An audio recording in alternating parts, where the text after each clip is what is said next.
Aita for telling my older neighbor that she was acting shitty. Characters: me, female, 33 years old S, male, 60s P, female, 60s all right, everyone. I must begin with some background information. I am somewhat astonished that I even find myself in this situation, as I am a generally passive individual when it comes to conflicts. I actually work in county homeless services as a mental health specialist, where I assist some of our most vulnerable citizens in accessing housing, mental health support, and basic care resources by meeting them where they are on the streets, essentially functioning as a patrol unit. I have a proven history of effectively aiding clients with severe psychosis who often intimidate others with their behavior. I approach them without any form of condescension, allowing them to express themselves freely. I smile and gently inform them that I am available if they need me, and then I calmly exit the situation so as not to overwhelm them with direct interaction. After several months of consistently providing non-judgmental support and no pressure to accept assistance, many of these clients begin to request my help by name when they choose to seek services. So when I informed everyone in my life about the heated disagreement I had, they all pulled their chairs closer and prepared for the show. I have been experiencing panic attacks, and on that day, I took a very low dose of Xanax, which I believe influenced my honesty levels. I live in an apartment building with approximately 30 units. We have 2 public washing machines and dryers. There have been numerous occasions when there has been a delay, requiring one to return at a later time. I made my way to the laundry room, carrying my single load of laundry for the week. P, with whom I have spoken only a few times, informed me that one of the dryers was malfunctioning, which would create a significant backlog. She also mentioned that S already had 2 loads in both washers and that she would be going next. I did the calculations and realized that I would have to wait an additional 3 hours before being able to do my laundry, so I left my basket in the room and returned to my apartment. 3 hours later, I walked back only to find that P had brought in another basket of clothes. This was her third, and was about to load it in, which would further extend the waiting time by 2 hours. Admittedly, she opted to use only one cycle at a time rather than monopolizing the machines, but she did engage multiple cycles, each of which takes about 2 hours from the starting wash to the time the clothes are removed from the dryer. The washer she was about to use was already occupied. I approached her and said, "Excuse me, ma'am, I apologize, but I only have one load and have been waiting for 3 hours. Could I please have a turn?" She turned to me with a very self-satisfied expression and proceeded to lecture me as if I were a child. She asserted that my request demonstrated a sense of entitlement, but she hoped I would eventually mature out of it. She mentioned that it must be difficult for me since this is likely my day off, but emphasized that this is a life lesson about not always getting my way. She delivered this with a smile, indicating how much she relished teaching me this lesson. She also claimed that during those 3 hours, there had been a period when a washer became available, and since I did not take advantage of it, that was my issue. Again, I returned based on her assertion regarding when her load would finish. Normally, I would have silently acknowledged to myself that she was quite the piece of work but would have gracefully stepped away.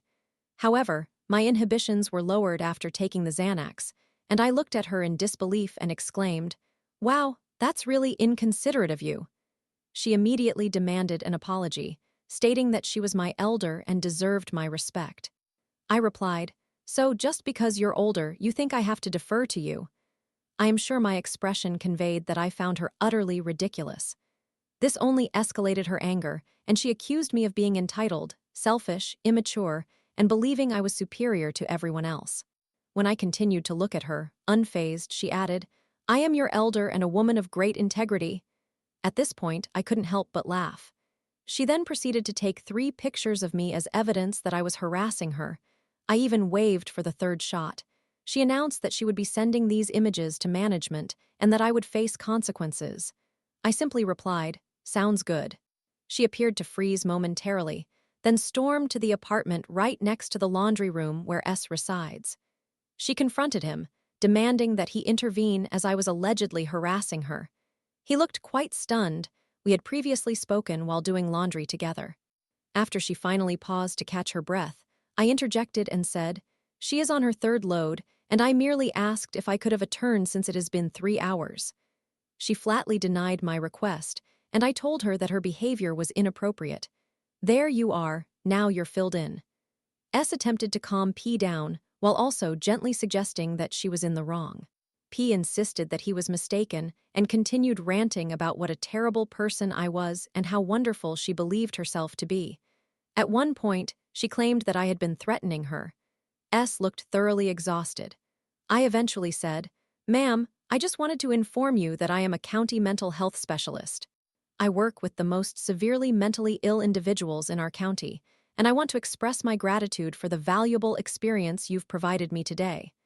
To this, she exclaimed, "See, she is threatening me with her authority in the county." At that point, I walked away, recognizing that I was teetering on the edge of unleashing a serious verbal backlash on this woman.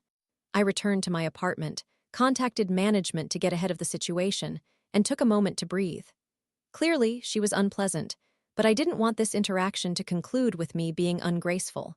I swallowed my pride, returned to the laundry room where she was informing a newcomer about how evil I was. I said, "Ma'am, I would like to apologize. I feel you wronged me, but that in no way justifies my insulting you, and I am sorry." She began lecturing me again, so I replied, "You have an apology on the table. Accept it or decline it," and then I walked away. S checked on me later and informed me that I would have to wait until after my 9-hour shift tomorrow to do my laundry. He apologized, and I expressed my regrets for P forcing him into this situation while he was merely minding his own business. I have noticed that some of my elderly neighbors have started giving me the cold shoulder. I suspect they have heard that I disrespect the elderly. To be honest, I only disrespected one elderly individual. What are your thoughts? Am I the jerk? Story 2. Aita for posting these chat Aita posts to show people that the vast majority of posts here are AI posts. I asked for unique posts, not wedding or blended family drama. There is an overwhelming presence of artificial intelligence here. It's quite absurd. Read these narratives and tell me they do not resemble precisely 90 of the discussions found here. Am I the antagonist?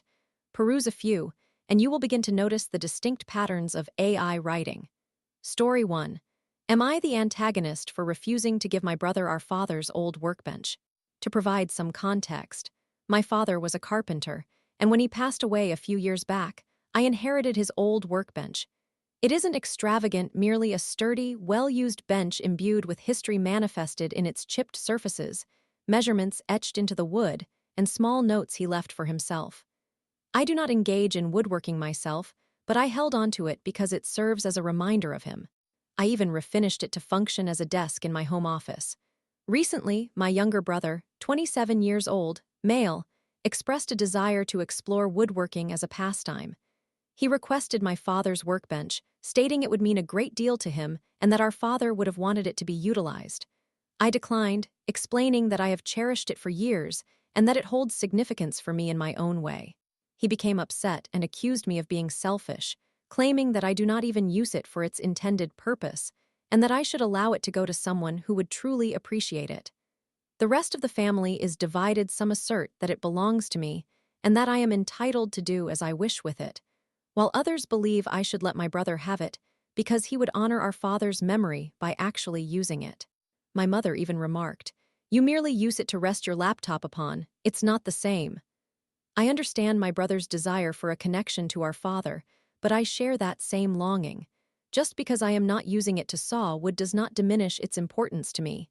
Am I the antagonist? Story 2. Am I the antagonist for not allowing my sister to take over our father's ham radio call sign? My father was an avid ham radio enthusiast.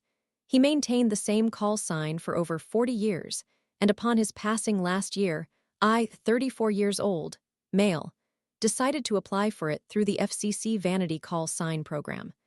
I grew up listening to him on air, and while I was never as passionate about the hobby as he was, I acquired my license years ago to maintain that connection with him. Having his call sign feels like a means to keep his memory alive.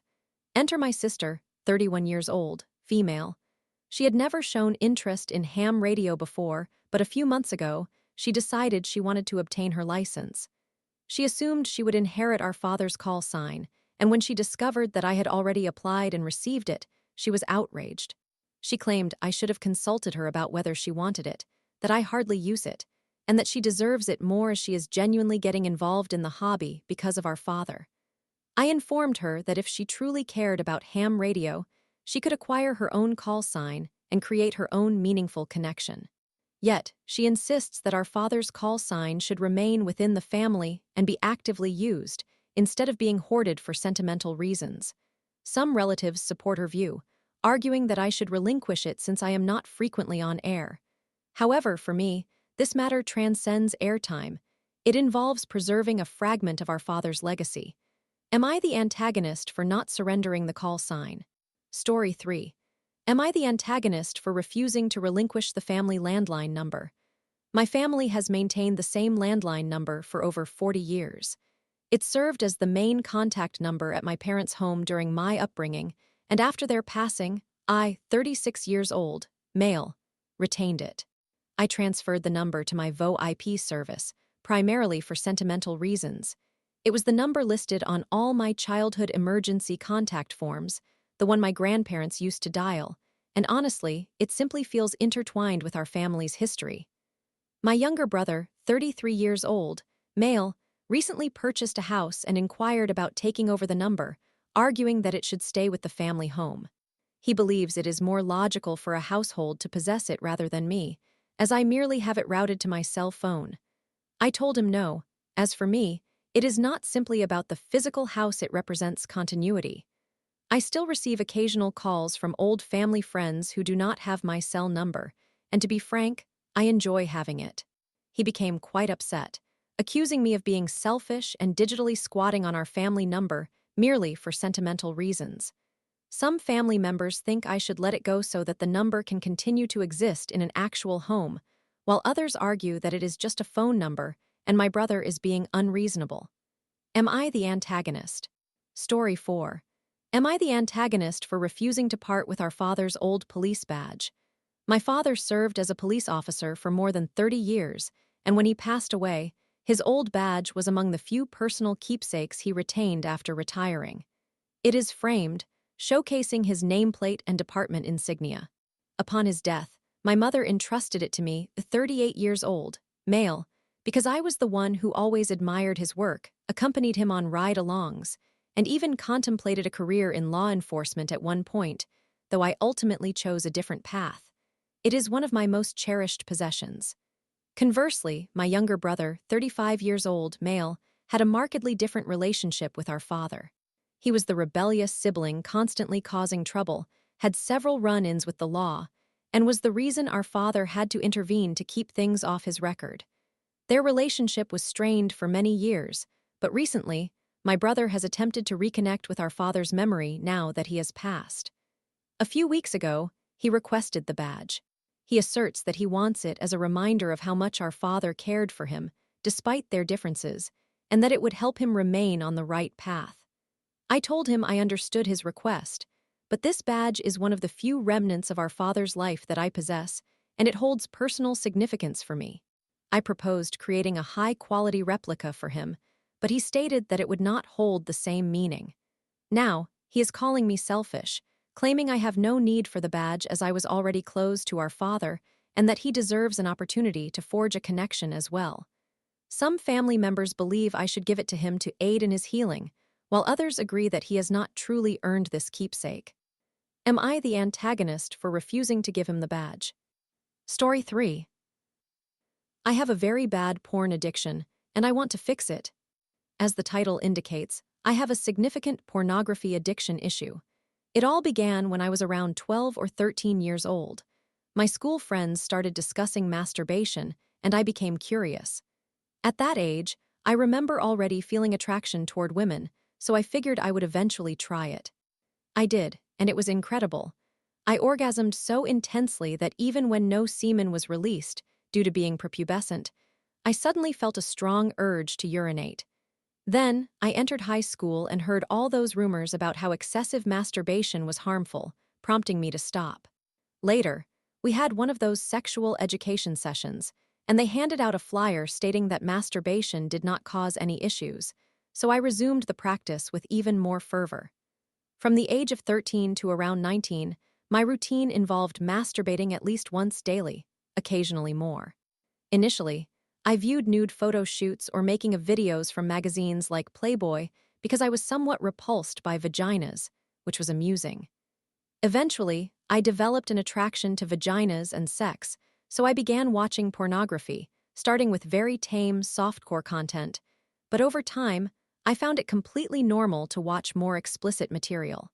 By the time I turned 19, I had only had sexual intercourse twice, and neither instance was fully completed. Then, at 19, I grew my hair out and started to flourish socially. I acquired my first girlfriend, who was quite attractive. After dating for a few weeks, we decided to have sex together. This was my first experience with proper intercourse. Although I enjoyed it, I struggled significantly to ejaculate, which became the norm for the duration of our relationship. She enjoyed me climaxing on her face and similar acts, but I found it difficult unless I imagined some pornography in my mind, unless we engaged in unprotected intercourse, which made it somewhat easier, although it still required considerable time and effort. After we separated, I signed up for a few dating applications and had several one-night stands or short flings, but nothing serious came of it, and I still faced this persistent issue. At that point, I was unaware that pornography addiction existed. I simply thought of myself as a sexually curious young adult, so I continued my porn habits.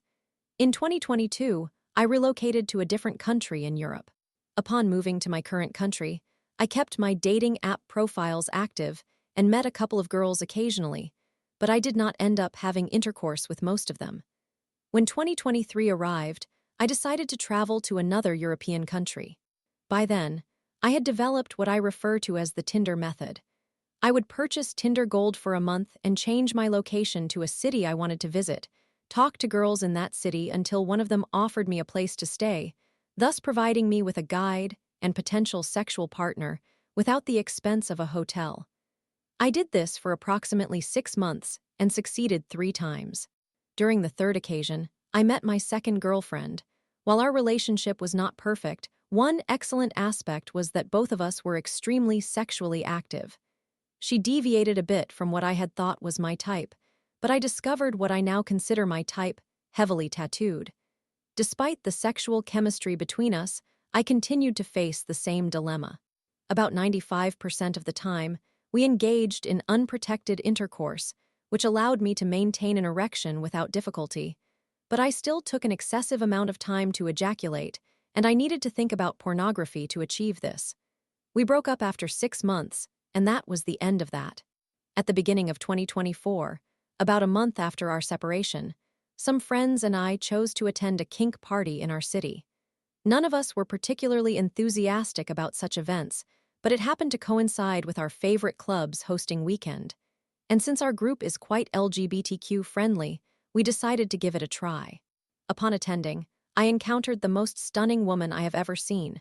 Most of the attendees were simply naked gay men, but she was one of the few women present and was wearing only lingerie. I understand this may sound like a fantasy from a disenchanted virgin, but I assure you it is genuine. We engaged in a hookup and had sex in a darkroom. I was under the influence of ecstasy, so I cannot recall all of it, but I do remember thoroughly enjoying it. For the first time in my life, instead of struggling to climax, I had difficulty controlling my urges and not finishing too soon. We met again the following Saturday and had the opportunity to get to know one another better. She was from the other side of the globe, studying for her master's in my country, but she had a boyfriend back home with whom she was in an open relationship. We had an amazing date, followed by sex. I requested that she wear the lingerie again, and she obliged. Once again, I thoroughly enjoyed it and had no issues reaching climax. However, afterward, I began to feel guilty. I do not want to shame her, but the fact that she had a boyfriend yet was engaging in intimate activities with me weighed heavily on my conscience, leading us to cease seeing each other. Subsequently, I started to feel quite depressed. The breakup with my second girlfriend and the experience with the darkroom woman compounded my feelings of loneliness and bitterness towards women. I heightened my porn habit to an extreme degree, diving into kinkier material, such as cuckolding and cheating. I have reached a point where I recognize I have a problem. If I attempt to abstain for a few days, I experience severe anxiety, insomnia, and intrusive thoughts. I now realize that this issue is remarkably common among men my age and even older. I understand that my actions are problematic, and I am unable to enjoy my sexual life. I am terrified that when the right woman comes along, I will still be grappling with this issue. I have always dreamed of becoming a father, and I worry that I won't even be able to conceive with the mother of my children without thinking about pornography. I assure you that I genuinely want to address this, but all I have seen here on Reddit are posts from women whose partners struggle with this issue, with everyone advising them to break up and move on, which is incredibly discouraging. Last weekend, I met a girl I am quite attracted to, and she is coming over this Saturday. I haven't masturbated all week in hopes of being able to enjoy myself when she visits, but I am uncertain. Thank you for reading.